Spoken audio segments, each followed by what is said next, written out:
I've been told that I'm extremely impatient. I've been told that countless times since I've joined the V20. And every time I get told this, I wear it with a badge of honor.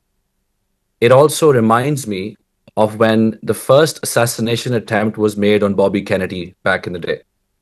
It is said that for days he did not address how he felt with any of his close staff or media.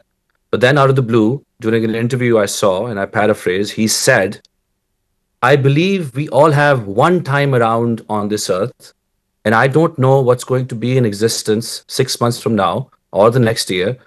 I think we are here on earth to make some kind of contribution.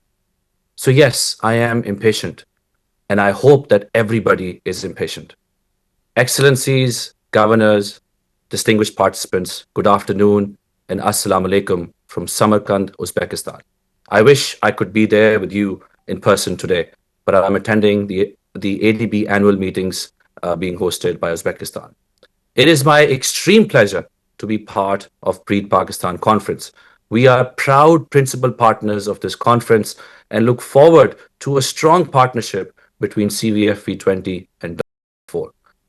I am impatient, not impatient in the shallow sense, not impatient because the work is difficult, but impatient because the stakes are just too high.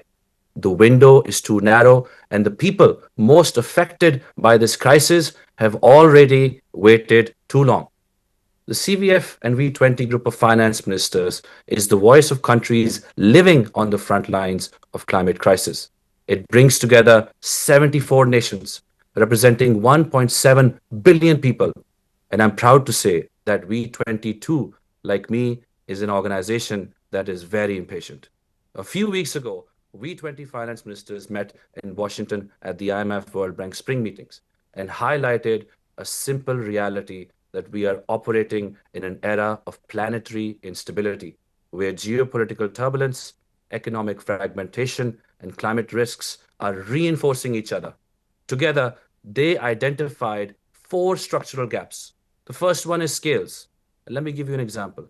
CVFV 20 countries collectively need to mobilize $490 billion each year by 2030.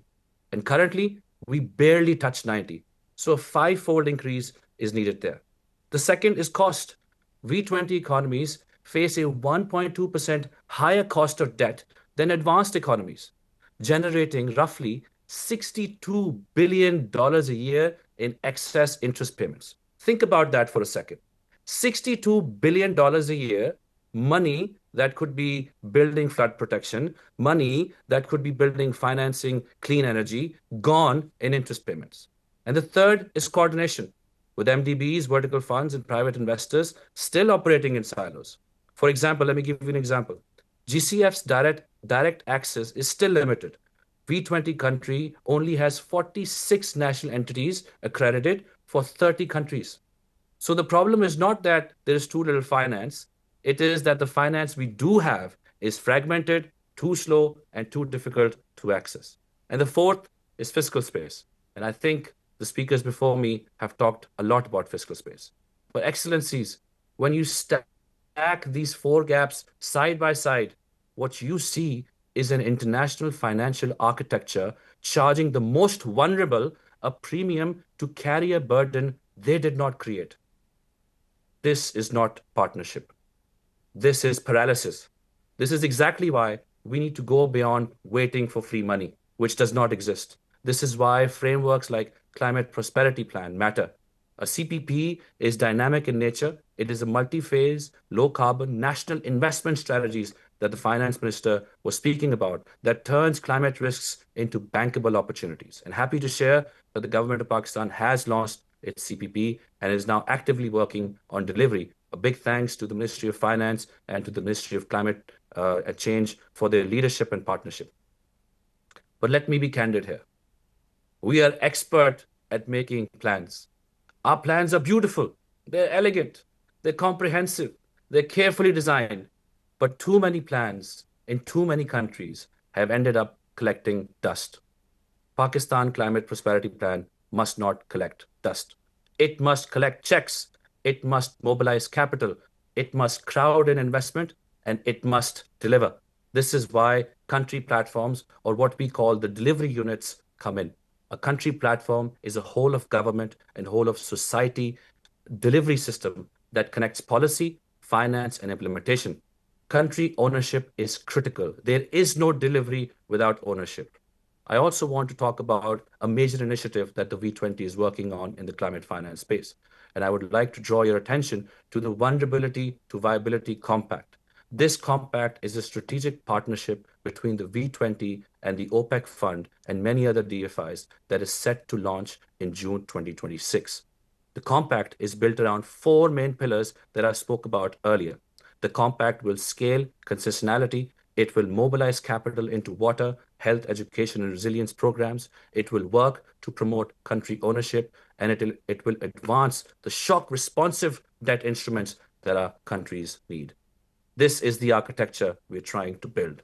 So let me close with 3 recommendations for your consideration. First, Pakistan should now begin delivery on its national visions, its climate prosperity plans. My secretariat stands ready to support the government in identifying and structuring a first set of CPP anchored deals. We have already delivered a pitch book worth approximately $5 billion of bankable projects across Pakistan, and we aim to double this number, hopefully by COP31.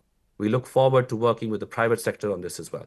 Second, the Pakistan country platform must be operationalized as early as possible. Pakistan needs a solid delivery architecture.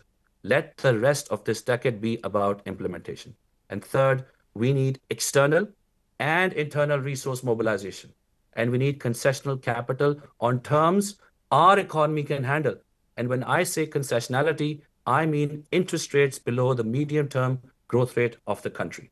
Excellencies, let me end by another quote from the impatient man.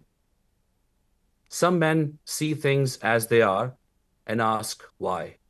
I dream of things that never were and ask why not. They told me all my life that patience is a virtue, but I now believe impatient is a necessity.